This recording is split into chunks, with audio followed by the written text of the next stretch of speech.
Bienvenidos nuevamente a la nueva generación en Cristo. Qué bueno que están todos ustedes aquí, los que nos están escuchando fielmente por internet. Así que vamos a rogarle al Señor que esté con nosotros nuevamente. Gracias a Dios por su amor inefable. Y hoy vamos a continuar con la quinta parte hablando del amor de Dios. Y en esta ocasión he titulado El amor inefable.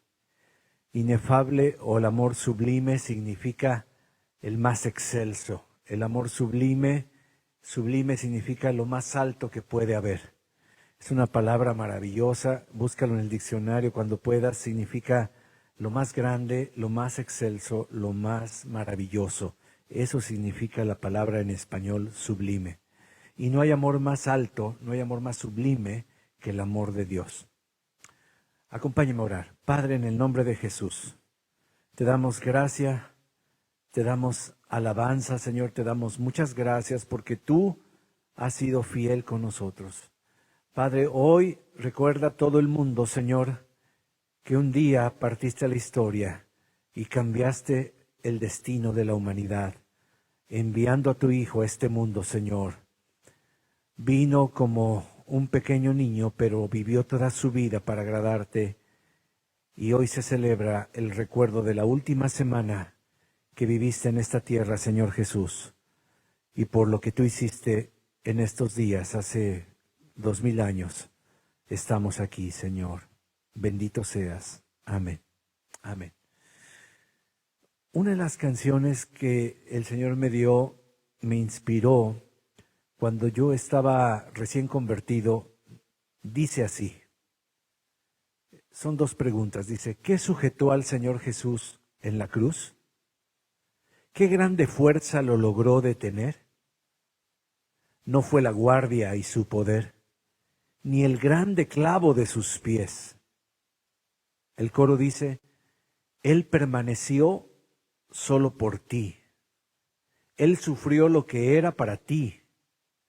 Su gran amor, mucho más grande que el dolor, pensando en ti, su vida dio. Por amor, por amor, por amor. Es lo único que dice. Yo estaba planteando en este canto estas interrogantes. ¿Qué fue lo que sujetó al Señor Jesús en aquella cruz? ¿Qué es lo que lo logró detener ahí en esa cruz? ¿Cuál fue la fuerza que tuvo el poder de mantenerlo ahí? Hermano, estamos hablando del Rey de Reyes, Dios Todopoderoso, hecho carne. Ciertamente que no fue el poderío de la Guardia Romana. Ciertamente que no fue. Ni los 3 clavos que traspasaron sus manos y sus pies.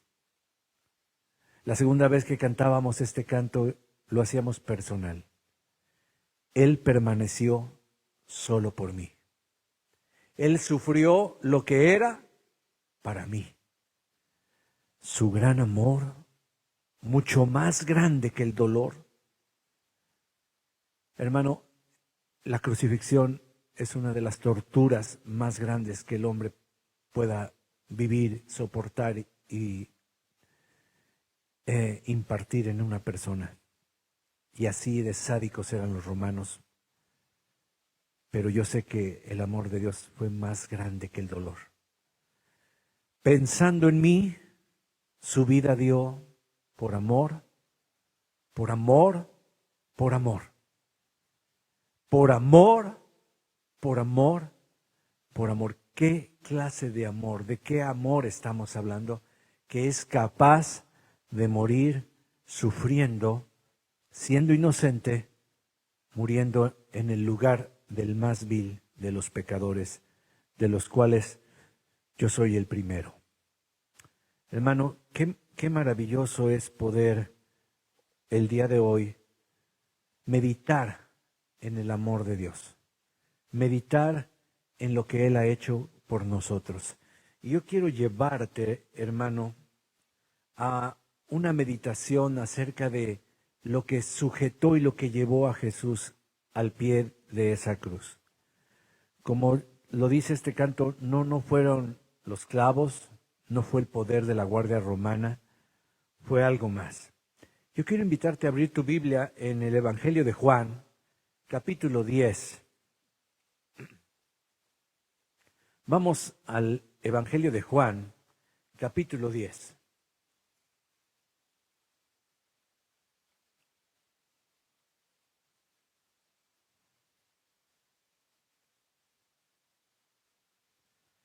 En el Evangelio de Juan, capítulo 10, versículo 9.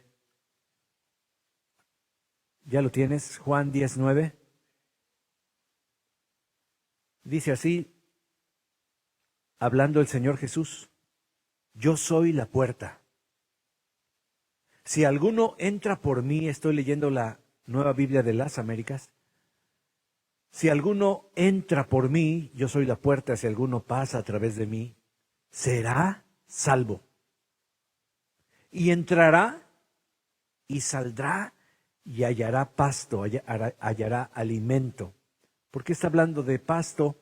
Porque él se está comparando con el buen pastor y nos está comparando con las ovejas. Dice, yo soy la puerta, si alguno entra por mí, será salvo. Versículo 10. El ladrón solo viene para robar, matar y destruir. Yo he venido para que tengan vida y para que la tengan en abundancia. Versículo 11. Yo soy el buen pastor. Y quiero subrayar lo siguiente. El buen pastor da su vida por las ovejas. Aleluya. El buen pastor da su vida por las ovejas. Cuando ve el buen pastor venir al lobo, él se enfrenta y primero está sobre mi cadáver, dice. Ve venir al león y no huye despavorido, sino protege a sus ovejas hasta la muerte. Ese es el buen pastor. Versículo 12. Pero el que es asalariado y no es un pastor, que no es el dueño de las ovejas, ve venir al lobo, abandona las ovejas y huye.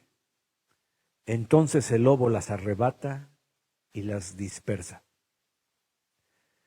El asalariado huye porque solo trabaja por el pago y no le importan las ovejas. Hay muchos que no les importan las ovejas, hermano. Todavía hay asalariados en el reino de Dios, desgraciadamente. Bueno, que creen estar en el reino de Dios. Versículo 14, vuelve a decir el Señor: yo soy el buen pastor y conozco mis ovejas y ellas me conocen. Hermano, si tú eres oveja del Señor, tú conoces su voz. Tú le conoces a Él y Él te conoce a ti. Al igual que el Padre me conoce y yo conozco al Padre, y doy mi vida por las ovejas. Nuevamente vuelve a decir que Él da su vida por las ovejas. Versículo 16. Tengo otras ovejas que no son de este redil. Esas también yo debo traerlas y oirán mi voz y serán un rebaño con un solo pastor. Por eso el Padre me ama. Y por tercera vez dice, porque yo doy mi vida para tomarla de nuevo. Lo primero que quiero resaltar aquí, mi querido hermano, es que es el Señor el que quiere y va a dar su vida voluntariamente por sus ovejas. Mira cómo dice el versículo 18. Nadie me quita la vida, nadie me la quita, sino que yo la doy de mi propia voluntad. En otras palabras, yo la doy voluntariamente. Porque tengo autoridad y poder para darla y también tengo autoridad para tomarla de nuevo. Y este mandamiento es el que yo recibí de mi Padre. Qué glorioso, ¿verdad? Qué glorioso. Mira, hermano, qué maravillosa escritura nos da el Señor en Juan capítulo 10. Voy a compartirles la palabra aquí en la pantalla. Y es maravilloso detenernos un momento a mirar.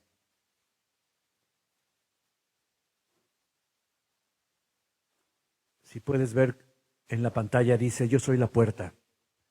Si alguno entra por mí, será salvo. No importa si has entrado por el catolicismo, por el protestantismo, por el cristianismo, esas puertas no salvan. Si tú entraste por la puerta de la nueva generación, qué bueno, pero mientras tú no entres por Cristo Jesús, tú todavía no eres salvo. Tú todavía no eres una oveja.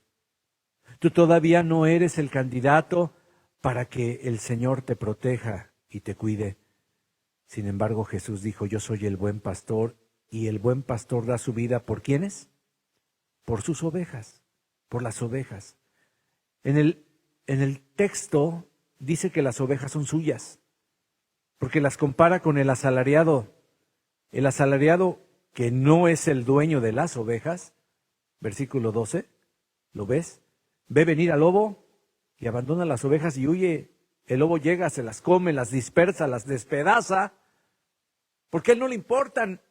Él solamente es un empleado, no es el dueño. El asalariado huye, versículo 13, porque solo trabaja por el pago y no le importan las ovejas. Pero Jesús es el buen pastor. Número 1, conoce a sus ovejas y sus ovejas le conocen la voz. Al igual que el Padre me conoce, yo las conozco, yo conozco al Padre, doy mi vida por las ovejas. En segunda ocasión él dice que el buen pastor da su vida por las ovejas. Tengo otras ovejas por allá en Guatemala, tengo otras ovejas por allá en El Salvador, tengo otras ovejas por allá en el Perú, tengo otras ovejas por allá en México y en Estados Unidos. Las necesito traer porque habrá un solo pastor y un solo rebaño. No son dos rebaños. No es un rebaño, el rebaño de Israel, y otro el rebaño de Alemania, Estados Unidos. Es un solo rebaño. Por eso el Padre me ama, porque yo doy mi vida para tomarla de nuevo. Y el versículo 18 aclara, ¿saben qué? Nadie me quita la vida. Nadie tiene ese poder de quitarme la vida. Soy el Señor. Yo la doy voluntariamente, yo la doy de mi propia voluntad. ¿Tengo la autoridad para darla? Sí, ¿y qué creen? Tengo mi autoridad para volverla a tomar. Y ahí estaba hablando de la resurrección. ¡Qué maravilloso! Yo me imagino que todos se quedaron perplejos por estas palabras tan grandes de autoridad. Y estaba empezando a anunciar que Él iba a dar su vida por cada uno de nosotros. Estuve yo recibiendo durante esta semana diferentes ideas que quería compartir con ustedes. Nadie puede quitarle la vida al Señor. Él tiene el poder para ponerla y Él tiene el poder para volverla a tomar. Déjenme hablarles un poquito de ese poder. Acompáñenme a ver Juan 18, versículo 4. Mira lo que pasa. Estaban a punto de arrestar a Jesús.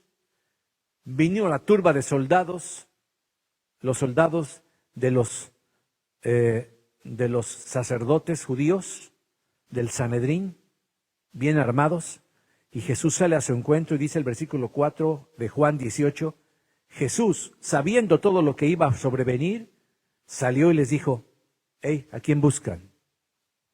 A Jesús el Nazareno, les respondieron. Fíjate muy bien, les dice, yo soy. Y Judas, el que lo entregaba, estaba con ellos. Versículo 6. Cuando él les dijo, yo soy, retrocedieron y cayeron a tierra. ¡Wow! De repente el Señor Jesús usó el nombre del Todopoderoso, el nombre por el cual se reveló en el Antiguo Testamento a sus hijos. Cuando le preguntaron, Señor, si nos preguntan quién nos mandó, le dijo Moisés, diles que el yo soy te mandó. De ese yo soy se deriva el nombre que conocemos como Jehová, Yahweh o Jehová, como han descubierto que se pronuncia o se pronunciaba Jehová, que significa literalmente yo soy el que soy, el que no tiene principio ni fin, el gran yo soy. Cuando él usa esas palabras, solamente dice yo soy y todos caen como si un huracán los hubiera impactado. ¡Pum! Y con toda y la fuerza de un soldado, caen todos de espaldas. Me encanta la lectura porque entonces el Señor vuelve a preguntarles así, yo creo que se les quedó viendo en el suelo. Jesús entonces volvió a preguntarles, entonces decían, ¿a quién buscan? Ya no fue tan fuerte. A Jesús Nazareno. Dijeron otra vez. Y todavía Jesús les dice, les he dicho que yo soy. ¡Ay, sí! Levantaron las manos. Pero mira lo que dice. Por tanto, si me buscan a mí, dejen ir a estos. Y así se cumplía la palabra así se cumplía la palabra que había dicho, de los que me diste, no perdí a ninguno. Hermano, el amor de Cristo era el que impulsaba en todo momento a ir a esa tremenda cruz. Y desde el momento en que lo apresaron, Él dijo, hey, es conmigo, ¿verdad? Dejen en paz a estas ovejas. No me toquen a estas ovejas. Él desde el principio puso el pecho y dijo, a mí, llévenme a mí. Hermano, qué demostración del poder de Cristo Jesús. Aquel que dijo a la tormenta, cállate, al mar, cálmese, al viento, y lo obedecieron. Y los que iban ahí dijeron, ¿quién es este que aún el mar y el viento le obedecen? Él nada más dijo, yo soy. Y ¡pum! ¿Tú crees que había alguien que tuviera el poder de llevar a Cristo Jesús a la cruz? Contéstame. Si con una simple palabra los dejaba tirados en el suelo, ¿qué sujetó al Señor Jesús en la cruz? ¿Qué grande fuerza lo logró detener? Mira, aquí nos da una señal más. Dice, entonces Simón Pedro, que tenía una espada, había comprado espada, la sacó e hirió al siervo del sumo sacerdote y le cortó la oreja derecha. El primer torero cristiano, ¿verdad? ¡Pum! El siervo se llamaba Malco. Tenemos hasta el nombre del siervo y Jesús le dice a Pedro, mete la espada en la vaina, que la copa que el Padre me ha dado, ¿acaso no he de beberla? Hermano, había dos cosas que la Biblia nos revela por las cuales fue Jesús a la cruz. Uno, por amor a sus ovejas. Y dos, por obediencia al Padre Celestial, que también es amor. Cristo fue muy claro cuando dijo, si me amáis, guardad mis mandamientos. Y Él estaba demostrándolo. Tenía un mandamiento y muy duro, no como los mandamientos de nosotros. El Señor nunca te ha dicho, ve a la cruz, ¿verdad? Aunque sí nos los dice que todos los días los que son de Cristo llevan sus pasiones y deseos a esa cruz. Y todo aquel que quiera seguir a Jesús, niéguese a sí mismo, tome su cruz cada día y sígalo. Pero hermano, nunca hemos derramado la sangre. Y sin embargo, Él obedientemente amó a su Padre. Tú no puedes decir, yo no puedo decir que amo a Cristo si no le obedezco. Eso es algo radical en la palabra del Señor, pero tengo que decírtelo porque esa, en resumen, es el amor al Padre y el amor a nosotros quien lleva a Jesucristo hasta la cruz. Pero hermano, por si fuera poco, encuentro yo en Mateo, no puse esta cita, pero la voy a poner aquí, Mateo 26:51.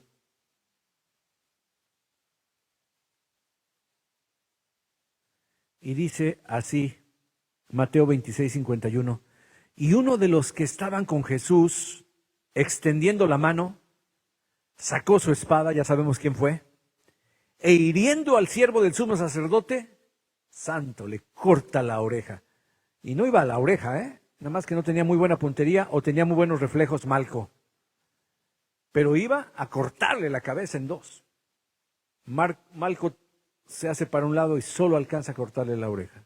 Pero dice el versículo 26:52. Entonces Jesús le dijo a Pedro, regresa tu espada a su sitio, porque todos los que tomen la espada, a espada perecerán.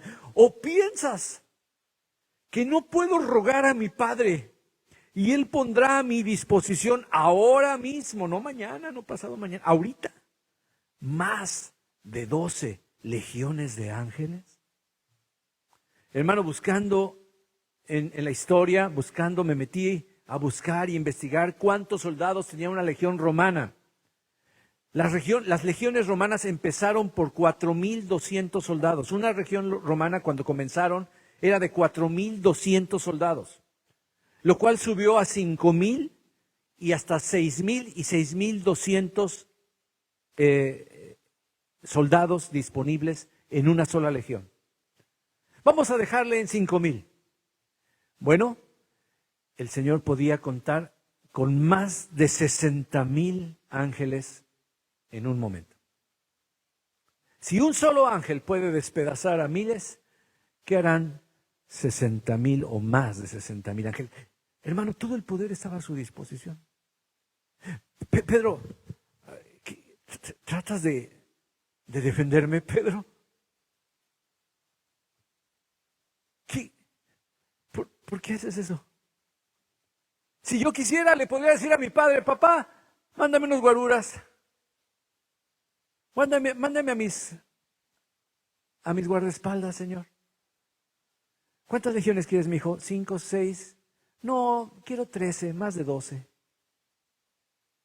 Y haría pedazos este mundo, no solamente a los romanos, sino a todo el planeta. ¿Qué no sabes que puedo rogarle al Padre y ahorita mismo me podría dar 60,000 soldados angelicales? Pero ¿cómo se cumplirían entonces las escrituras que dicen que así debe suceder? En aquel momento Jesús dijo a la muchedumbre: como contra un ladrón han salido con espadas y palos para asegurarse que me arrestaban. Ja, ja, ja. Cada día me sentaba en el templo para enseñar y no me prendieron. Pero todo esto ha sucedido para que se cumplan las escrituras de los profetas. Ahora mira lo que dice Lucas capítulo 22, versículo 50. Y uno de ellos hirió al siervo del sumo sacerdote y le cortó la oreja derecha. Pero Jesús, gritando, dijo: deténganse, basta de esto. Y tocando la oreja al siervo, lo sanó. Qué amor tan grande de nuestro Señor Jesús, que a uno de sus enemigos, el que venía con espada y palos a arrestarlo, le cortan la oreja y no dice: bueno, pues ya ni modo, a ver, allá él, ¿no? Al fin que ni yo se la corté, fue aquí el impulsivo de Pedrito. No, él se dolió del herido. Y con un amor, cuando estaba este hombre, yo creo que, imagínate, hermanos, ¿te imaginas ver caer tu propia oreja? No son palabras fáciles, o sea, y de repente el Señor le hace así y lo toca. Estaba en shock. Y de repente se toca y dice: ay Dios, sí tengo oreja, todavía tengo oreja. ¿Y cómo le hiciste? Y volteaba y veía la otra oreja ahí en el suelo. Se quedó perplejo. El amor de Jesús no solamente era por sus amigos, sino por sus enemigos. Desde ahí podemos ver la grandiosa gracia de nuestro Señor, de aquel que vino a restarlo. Jesús amó a sus enemigos en el mismo tormento de su crucifixión. ¿O acaso no recuerdas las famosas palabras de Jesús crucificado, que cuando llegaron al lugar llamado la Calavera, dice Lucas 23:33, crucificaron ahí a Jesús y a los malhechores, uno a la derecha y otro a la izquierda? Y dice y registra el historiador Lucas, que investigó diligentemente todos los hechos, registra: y Jesús decía. Escúchame, no dice y Jesús dijo una sola vez. Y Jesús dijo, no. Y Jesús decía, y volvía a decir, y se acordaba y le dolía, y le metían otro clavo y decía: Padre, perdónalos, porque no saben lo que hacen. Hermano, yo quiero detenerte a pensar que para un crucificado, decir una sola palabra es una tortura. Un crucificado no puede ni respirar, mucho menos puede hablar. Y Jesús pudo haber pensado en su mente, Señor, perdónalos porque no saben lo que hacen. No. Jesús gritó. Jesús quería que ellos supieran que los amaba. Quería que todos los soldados escucharan, Padre, perdónalos. No sé cuánto se tardaría en decir toda esta frase, pero no la dijo despacio. Y según el versículo, no lo dijo una sola vez. Jesús lo estaba diciendo. Lo que detenía a Jesús, lo que impedía que Jesús con un solo movimiento de su dedo pudiera matar a todos ellos, era el amor de Dios, aún pidiendo el perdón de los pecados de sus enemigos, porque no saben lo que hacen. Y los soldados se burlaban, echaban fuertes, repartían entre sí sus vestidos, el pueblo estaba ahí mirándolo, los gobernantes se burlaban, versículo 35, a otro salvó, que se salve el mismo, ja, ja, ja, si este es el Cristo de Dios, su escogido. Los soldados también se burlaban, hermano, versículo 36. Le acercaban sin que él pidiera un poquito de vinagre ahí para ver si lo quería probar, burlándose de él. No es cuando dijo yo tengo sed y que sí le acercaron un vinagre tratando de mitigar su dolor. No. Antes de que él pidiera, estaban diciéndole, a ver, bebe tantito, ¿no tienes tantita sed? Y se reían, se carcajeaban. Y lo único que salía de él constantemente era, Padre, perdónalos, porque no saben lo que hacen. El mismo Señor Jesús nos reveló la manera en que Dios nos ama. En el verso 14 del Evangelio de Juan, capítulo 3, Juan 3:14, Jesús viene diciendo que como Moisés levantó la serpiente en el desierto, así es necesario que sea levantado el Hijo del Hombre. Por eso el Hijo del Hombre fue puesto en un madero, así como la serpiente en el desierto, y todos los que estaban ahí sabían perfectamente la historia, para que todo aquel que cree tenga en él vida eterna. En esa ocasión las serpientes estaban matando por juicio de Dios. Dios estaba juzgando el pecado de su pueblo y mandó serpientes ardientes que los mordían y eran atormentados y morían. Yo me imagino convulsionados del veneno. Pidieron misericordia y Dios les dijo, fabriquen una serpiente. ¿Y por qué una serpiente? Porque ese es el símbolo de lo que los está matando. Y pónganlo en un palo alto y levántela, y todo aquel que vea esa serpiente quedará salvo. Y si tú no creías en ese palo y te burlabas de esa imagen, tú no ibas a verla. Pero todo aquel que volteaba con esperanza, volteaba pidiendo misericordia, dice la Escritura, que no murió. Me imagino que hubo otros que endurecieron su corazón y murieron, no creyeron. Y él dice, así como Moisés levantó la serpiente en el desierto, así es necesario que el Hijo del Hombre sea levantado para que todo aquel que cree, todo aquel que se acerca, todo aquel que mira con fe, tenga vida eterna. Porque de tal manera amó Dios al mundo que dio a su Hijo unigénito, para que todo aquel que cree, repite el Señor, no es para todos, no es para quien sea, es solamente para el que cree en Él, para que ese que cree en Él no se pierda, no se muera, no sea atormentado en el infierno, sino tenga vida eterna. ¿Y por qué eterna? Porque también el castigo es eterno. Hermano, así es como Dios manifestó el amor. Y no habiendo palabras en español más sublimes, solamente dice, porque de tal manera. O sea, no encuentra Juan otra manera de decirlo. Jesús lo manifiesta, no encuentra el Señor Jesús otra manera de comunicarlo más que es tan grande la manera en que Dios amó, que dio a su Hijo único, a su propio Hijo, para que todo aquel que cree en Él no se pierda, mas tenga vida eterna. Mira lo que sigue diciendo, porque Dios no envió a su Hijo al mundo para juzgar al mundo, sino para que el mundo sea salvo por Él. El que cree en Él no es condenado, el que recibe su amor, hermano. Si tú dices que Dios es amor, pero no recibes su amor, estás condenado. El amor de Dios se expresó en una cruz. Y por eso la mayoría de las iglesias cristianas tienen alguna simbología de la cruz. porque fue ahí donde el Señor manifestó su amor. Pero el que no cree ya ha sido condenado, porque no ha creído en el nombre del unigénito Hijo de luz. Y este es el juicio, que la luz vino al mundo, Jesucristo vino al mundo, y los hombres amaron más las tinieblas que la luz, porque sus acciones eran malas. Porque todo el que hace lo malo odia la luz y no viene a la luz para que sus acciones no sean expuestas. Pero el que practica la verdad viene a la luz para que sus acciones sean manifiestas, que han sido hechas en Dios. Más adelante, Juan el Bautista declara: el que cree en el Hijo tiene vida eterna, pero el que no obedece al Hijo no verá la vida, sino que la ira de Dios permanece sobre él. Pon atención, porque yo mismo he descubierto algo que yo no sabía. En el original, en la Biblia textual, no dice el que cree en el Hijo tiene la vida y el que no cree no verá la vida. Dice el que no obedece al Hijo.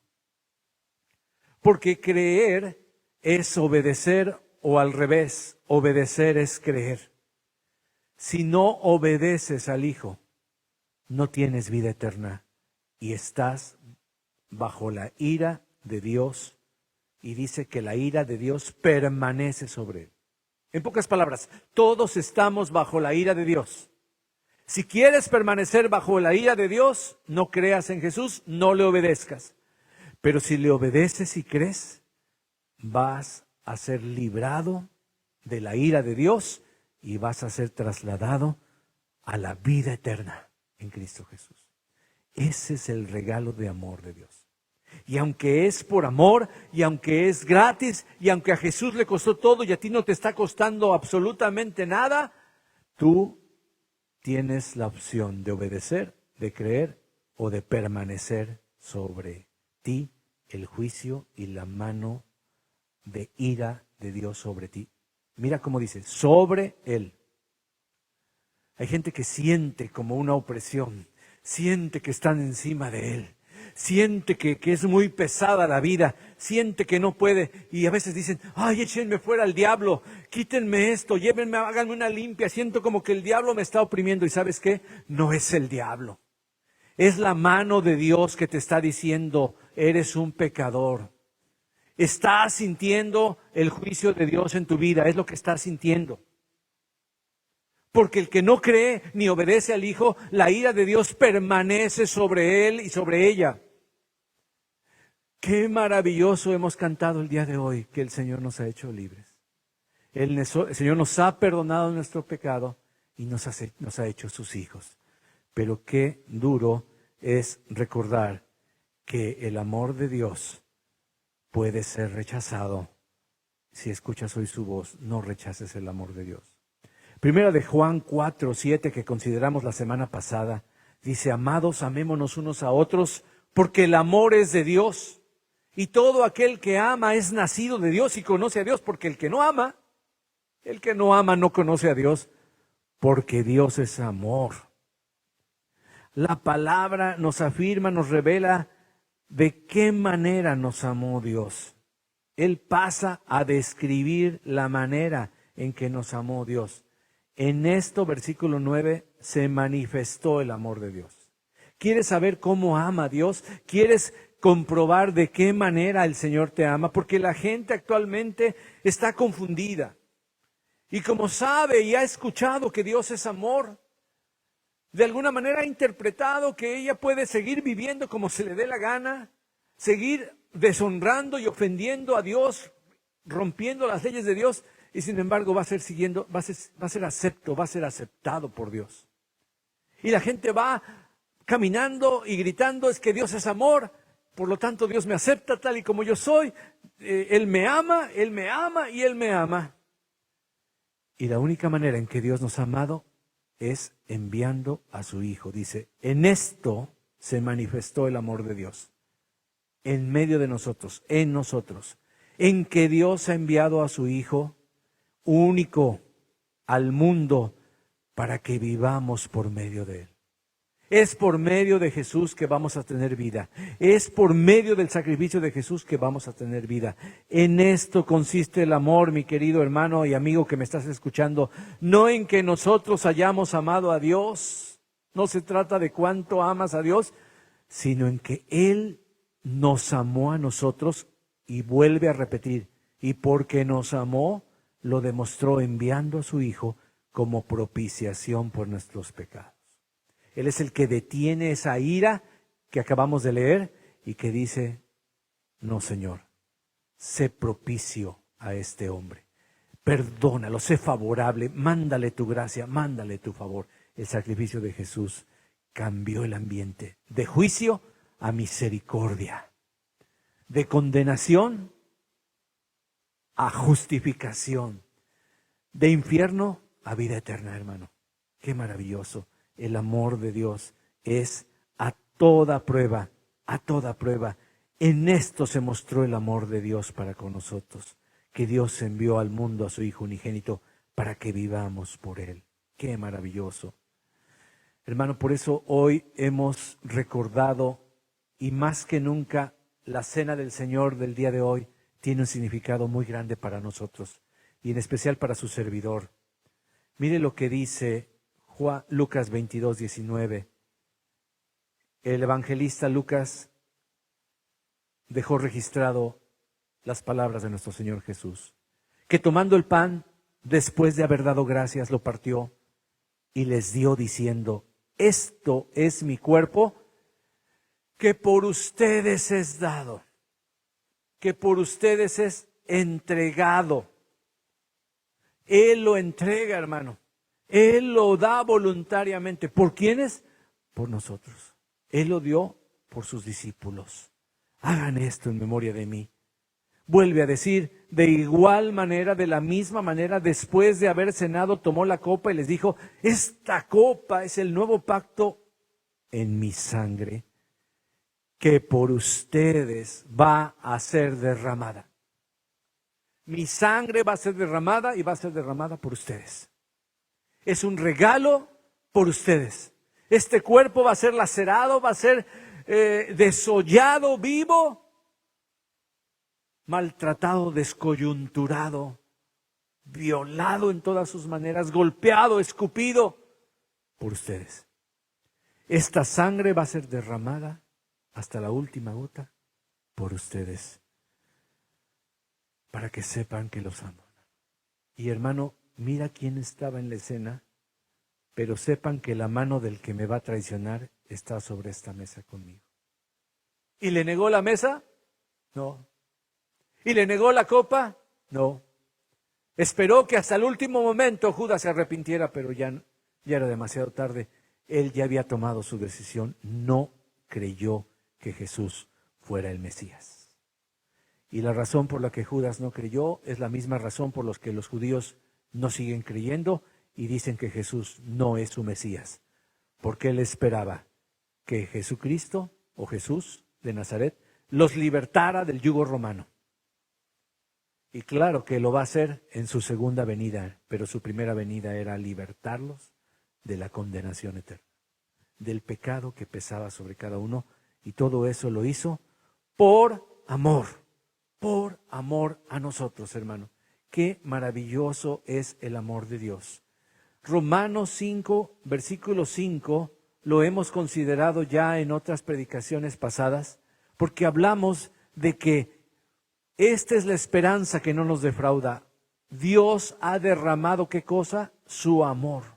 Dios ha derramado su amor en nuestro corazón por el Espíritu Santo que nos es dado. Y mira, explica el versículo 6. Porque a su debido tiempo, cuando aún éramos débiles, Cristo murió por los pecadores. Él no esperó a que tú te regeneraras. Él no esperó a que tú te portaras bien. Hay gente que dice, ya estuvo, Señor, este año sí me voy a portar bien. Este año voy a cambiar. Este año dejo a mi amante. Este año dejo tal vicio. Este año dejo de maltratar a mis hijos. Este año dejo de drogarme y de tomar. Dios no está esperando a que tú trates de cambiar. Él ya te amó cuando eras débil. Es que no puedo, pero lo voy a intentar. No ofendas a Dios. Él no quiere que le ayudes, compadre. Él dice, no me ayudes, compadre. Así. O yo lo hago o tú lo haces. Cuando éramos débiles, Cristo murió por los pecadores. Mira lo que dice el verso 7. Es difícil que alguien muera por un justo.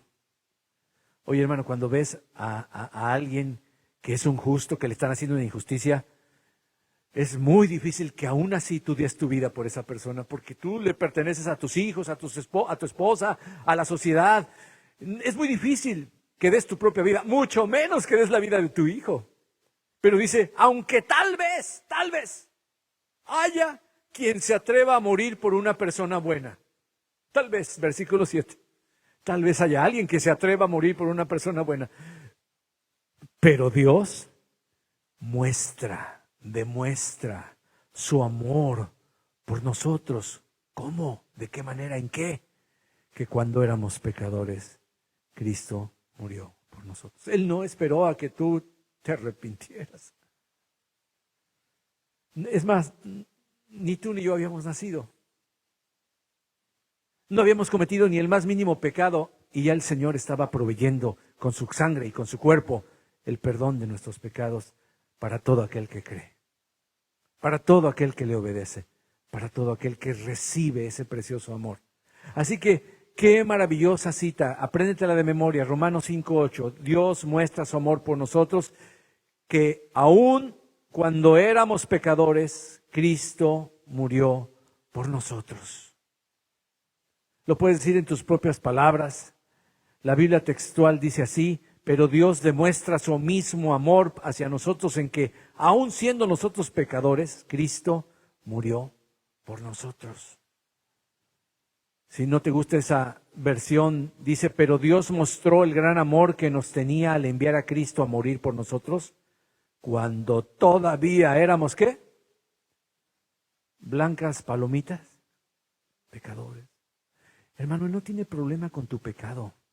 Él tiene todo el poder para librarte de tus pecados, de tu falta de amor, de tu falta de consideración, de tu falta de pasión por Dios. Pero lo que tiene problemas es cuando tú no le pides ayuda, cuando tú no reconoces tu debilidad, cuando tú no le dices, Señor, sálvame de mí mismo, Señor. Pero si tú te humillas y recibes el amor de Dios y lo crees con todo tu corazón, Él te salva, Él te transforma, Él te cambia. Eso es lo maravilloso del amor de Dios. Que éramos enemigos de Dios y Él nos hace amigos. Versículo 9. ¿Y cómo se nos declaró justos a los ojos de Dios? Pues por la sangre de Cristo. Con toda seguridad Él nos salvará de la condenación de Dios. ¡Qué maravilloso, hermano! Mire lo que dice otra vez. Con mucha razón, ahora que ya hemos sido justificados en su sangre, seremos salvados del castigo por medio de él. Versículo 10, escucha este versículo, porque si cuando éramos, ¿qué? Éramos malcos que veníamos a arrestar a Jesús. Éramos soldados romanos que estábamos crucificando a Jesús. Éramos aquellos que le dieron latigazos, que lo golpearon y dijeron, profetiza a Jesús, a ver quién te pegó. Le pusieron un manto y luego le golpeaban. Así quedito, ¿verdad? Con cariño. ¿Cómo golpeará un romano endemoniado? Le rompieron las quijadas a mi Señor Jesucristo. Y a uno sí, con dolor inmenso pudo decir, perdónalos porque no saben lo que hacen. Cuando éramos enemigos de Dios, fuimos reconciliados con Él mediante la muerte de su Hijo. Mucho más ahora que estamos reconciliados, seremos salvos por su vida. Ahora, esa salvación ya no está hablando de la salvación de tus pecados, está hablando de la salvación de tu carácter, de la salvación de tu matrimonio, de la salvación de tu vida, de la salvación de tu negocio, de la salvación que estás echando a perder por su vida. La vida de Cristo está ahora disponible para nosotros. Por eso al tercer día resucitó, porque Él quería y sigue queriendo vivir dentro de nosotros. Así que mucho más ahora que estamos reconciliados, que estamos salvos, seremos salvados, santificados. La salvación tiene muchas etapas. Seremos perfeccionados por su vida. Con Cristo estoy juntamente crucificado, Gálatas 2:20, y ya no vivo yo, mas vive Cristo en mí. Y lo que ahora vivo en la debilidad de este cuerpo, de esta carne, yo lo vivo en la fe del Hijo de Dios, el cual me amó y se entregó a sí mismo por mí. ¿Te fijas que en todas partes está el amor de Dios? Que en todas partes el amor de Dios te reconcilia, el amor de Dios se acerca. Es por la fe en el Hijo de Dios el cual te amó. Y si Dios te amó, hermano, que de esa manera, si Dios nos amó de esa manera, ¿cómo no nos amaremos nosotros? Y dice, y no solo esto, sino que también nos regocijamos en Dios por nuestro Señor Jesucristo, por quien hemos ahora recibido la reconciliación. Qué maravilloso es mi Señor Jesús. Voy a ir finalizando y voy a tomar el pasaje con el que empezamos esta reunión. Empezamos orando, Romanos capítulo 8, versículo 31. ¿Qué más podemos decir? Y voy a poner la Nueva Biblia de las Américas porque es más de acuerdo a lo que yo tengo en mi memoria. Dice, entonces, ¿qué diremos a esto? Si Dios está por nosotros, ¿quién estará en contra de nosotros? Si Dios es por nosotros, ¿quién contra nosotros? ¿Quién se te puede poner al frente si tienes al gigante contra ti, hermano? Y el versículo que me deshace es este versículo que lo pusimos en la mesa del Señor. El que no negó, el que no escatimó, ni a su propio Hijo, sino que lo entregó por todos nosotros, qué gran amor. ¿Cómo no nos dará también junto con Él todas las cosas que necesita?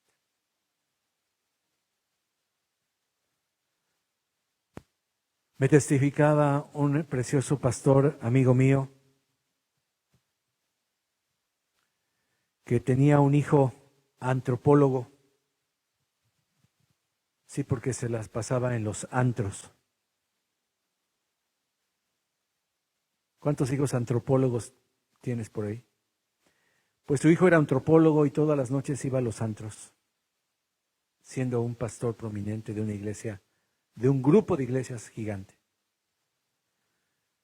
Y ellos solo se mantenían orando, pidiendo la misericordia de Dios. Y un día, en una crisis tremenda de este muchacho, 20 y tantos años, le entrega su vida a Cristo. Y sin decirle nada a su padre, comienza a leer la Biblia y a leer la Biblia y se mete a su recámara por días, por semanas, leyendo la Biblia. Y es transformado y es hecho una nueva criatura. Llegó la edad en que sintió la soledad y él anhelaba tener una esposa cristiana. Y él le dijo, papá, yo necesito una ayuda idónea para la misión que Dios tiene para mi vida. La historia corta es que él comenzó a usar las redes sociales para dar testimonio, más que nada para hacer devocionales. Y todos los días subía un pequeño devocional y cada vez el devocional era más largo y más profundo y más impactante. Y empezaron cientos y cientos de personas a seguirlo en las redes. Y llegó un momento en que él dejó completamente de poner sus devocionales en sus redes. Y su papá, que se gozaba, me dijo él, yo me deleitaba leyendo los devocionales de mi hijo. ¡Qué profundidad! ¡Qué maravilla! Yo nunca he visto, me dice él, en la plática me dijo, Gustavo, nunca he visto en todos mis años de pastoreo a una persona que tenga más hambre de la palabra de Dios, que tenga más radicalidad que mi propio hijo. Y lo digo, y yo sé que parece que está diciéndolo papá Pato, dice, pero te lo digo de todo corazón, haciendo a un lado que es mi hijo, nunca he visto a alguien que ame tanto la palabra como mi hijo. Pues bien, él le dijo, hijo, Dios va a traer una esposa para ti. Sí, le dice, Dios ya me prometió que Él me va a traer una esposa. Bueno, así pasaron los días, ¿verdad? Y entonces, al ver que pues no sucedía nada, el papá me dice, yo un día le dije, hijo, te quiero contar una historia. Y le contó esa historia que todos hemos conocido, dice, de un hombre que se estaba ahogando en una inundación, ¿verdad? Y comenzó a clamar a Dios, Señor, sálvame, ven a salvarme, ven a recogerme. Y en eso pasó una jet ski y le dijo, ven, súbete, no te caes, yo sé manejar, súbete, vengo a salvarte. Dice, no, Dios me va a salvar. Ok, entonces al rato el agua seguía subiendo y pasa una lancha salvavidas. Dice, no te preocupes, aquí estoy, ven, súbete. Dice, no, Dios me va a salvar, Dios me va a rescatar. Y entonces pasa al final un helicóptero, le avientan la soga y él dice, no, porque Dios me va a salvar. Finalmente la historia, ustedes se la saben, este hombre muere ahogado y llega al cielo enojado, molesto y le dice a Dios, Señor, yo estuve orando, yo estuve confiando en ti, yo estuve creyendo en ti. Señor, y tú no me enviaste. Y dice el Señor, yo te envié un jet ski, te envié una lancha y por último un helicóptero y nunca lo agarraste. Y entonces el hijo lo interrumpe, escúchame, y le dice a su papá, papá, qué ridícula historia. Qué ridícula historia. Si tú piensas que eso aplica a mi vida, estás pero mal. Qué historia más tonta, le dice. Si Dios me dijo que me va a traer a mi esposa, yo no tengo que agarrar ninguna lancha, yo no tengo que agarrar ninguna motocicleta ni ningún helicóptero. Porque le decía su papá, mira, tengo una campaña, voy a ir por allá, ¿por qué no me acompañas? A lo mejor allá está tu bendición. Papá, te he dicho que Dios me va a traer, me va a dar a mi esposa. ¿De qué otra manera que te lo diga? Y cuando le dio esta ilustración, casi le pega al hijo. Se ofendió. Y si te pones a pensar, es que cuando Dios te habla, Dios te habla. Y finalmente, él trabajaba en una escuela charter aquí en el sur de Texas y solo los contratan un año. Estaba dando clases de música y lo cambian de escuela a un lugar bien lejos de McAllen, Texas. Bastante lejos. Y a regañadientes él va y toma el trabajo.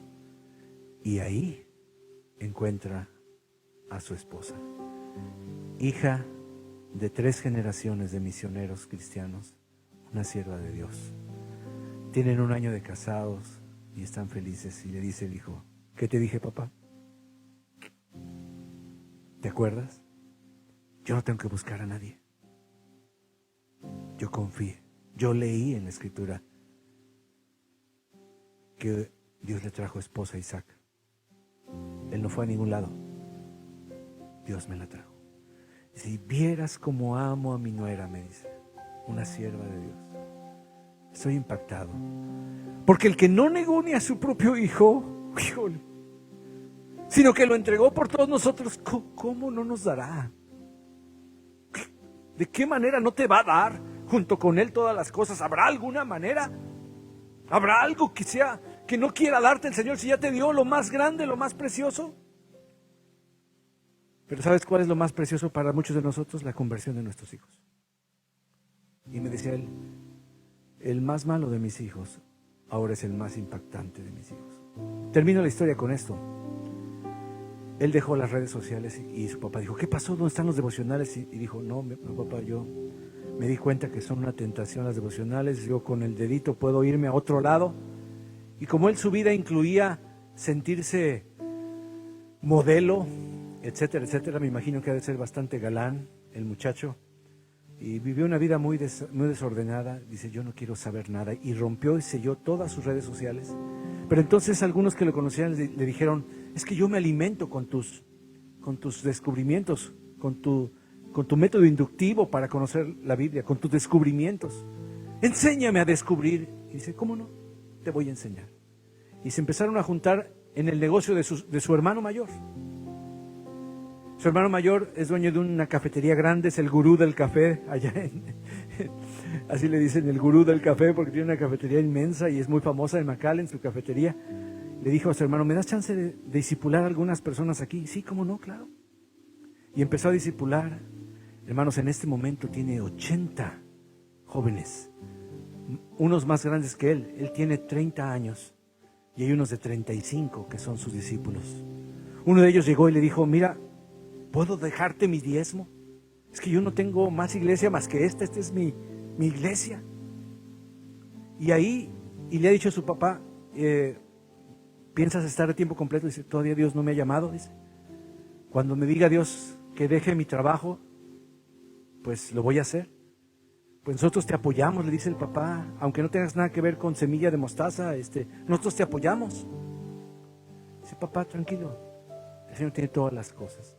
Bueno, este señor ya tiene su congregación En un café todos los domingos, 80 personas descubren en la palabra del Señor el mensaje para sus vidas y el amor de Dios.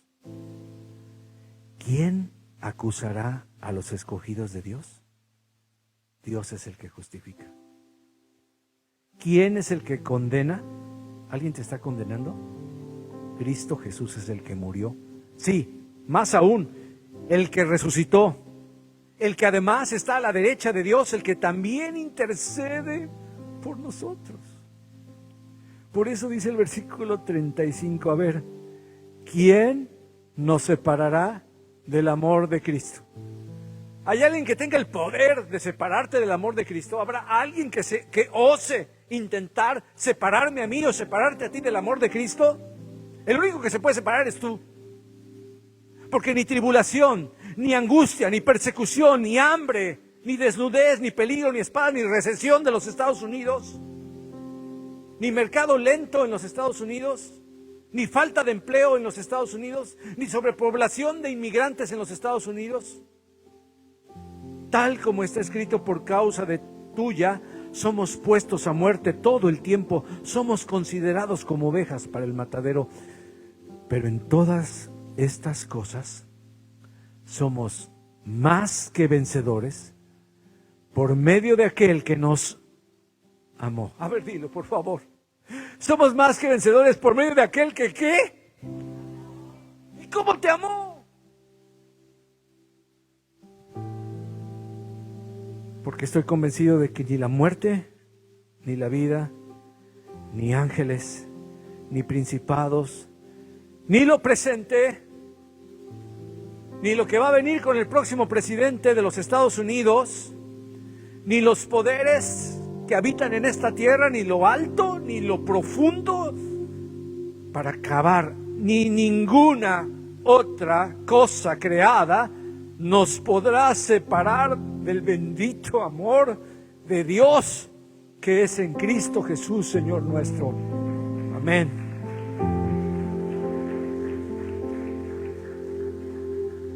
Si esto no te quiebra, hermano, no sé qué te va a quebrar. Es por el amor de Dios que estamos aquí. Y yo estoy a punto de cumplir un año más de vida espiritual, porque el Viernes Santo, hace 42 años o más, le entregué mi vida a Jesucristo. Para mí la Semana Santa es muy importante porque fue un viernes que seguramente no cae en esta fecha, pues saben que cambian la Semana Santa. Un día se me ocurrió investigar el día exacto en que me convertí, pero se me ha olvidado, porque eso no es lo importante. Gracias a Dios que más o menos sé cuándo me convertí. Para algunos de ustedes ha sido una fecha exacta, y mi esposa se sabe el día exacto del calendario en la que ella nació de nuevo. Yo quise por mucho tiempo recordar cuándo fue y Dios me reveló. Fue un Viernes Santo. Dije, gracias, Señor.